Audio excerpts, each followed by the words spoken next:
हाय, मी हर्षदा. आज आम्ही निघालेलो आहोत अक्कलकोट स्वामींचं दर्शन करण्यासाठी. सकाळी ऑन द वे असताना आम्हाला थेऊरसुद्धा लागलं होतं. म्हटलं चला ऑन द वेच आहे, 2 मिनिटं थांबून दर्शन घेता येईल. पण त्यावेळेस नेमकी आरती चालू होती आणि आम्हाला आरतीचा सुद्धा आनंद घेता आला. त्याचसोबत आज संकष्टीसुद्धा होती. म्हटलं चला दुधात साखर पडावी असा योग आलेला आहे. छानपैकी आमच्या दिवसाचा श्री गणेशा झाला होता. पाहता पाहता 9:30 पावणे 10 वाजता आम्ही सोलापूरमध्ये येऊन पोहोचलो होतो. अर्ध्या तासाच्या अंतरावरतीच अक्कलकोट आहे. नंतर अक्कलकोटमध्ये येऊन पोहोचलो. तर आज संडे असल्यामुळे बऱ्याच ठिकाणावरनं भाविक आले होते. खूप गर्दी होती, पण छानसं दर्शन झालं.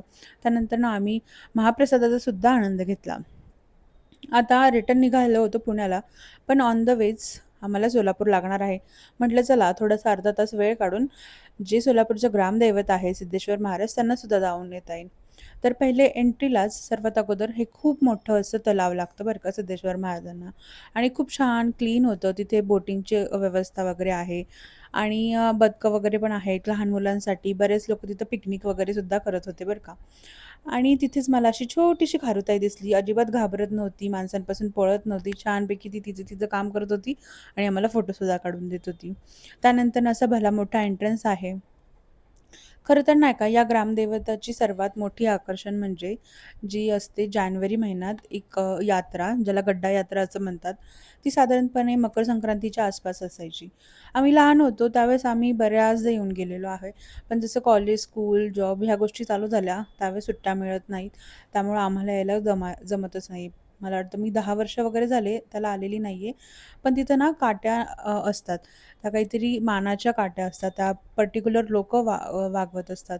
ते खूप सुंदर नजारा असतो तो पाहणं. पण हां, बरीच वर्ष झाली मी तर काही पाहिलेलं नाहीये.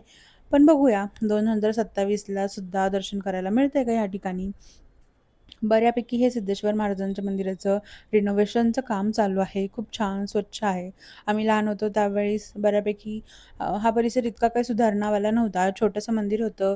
आता भव्य असं वाटतंय. खूपच मोठं झालंय आणि तिथे नाही का जसं फ्युचरमध्ये दिसणार आहे त्याचीसुद्धा प्रतिकृती करून ठेवली होती. खूप छान वाटलं ते पाहून.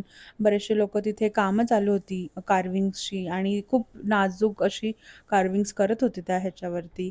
दगडांवरती खूप सुंदर वाटत होतं ते आणि यावेळेस रिअलाईज झालं, की अरे आता आजकाल तर इतक्या छान-छान मशीन आलेल्या आहेत आणि तिथून ह्या कार्विंग्स करता येते. पण ज्या जुन्या काळात होतं ना कार्विंग्स ते किती कसं केलं असेल ना त्या काळी त्या लोकांनी खरंच. चला हा कुतूहलाचा क्वेश्चन मी माझ्या मनात घेऊन पुढे निघाले आणि रात्री 10-12 वाजता आम्ही येऊन पोहोचलो पुण्यामध्ये.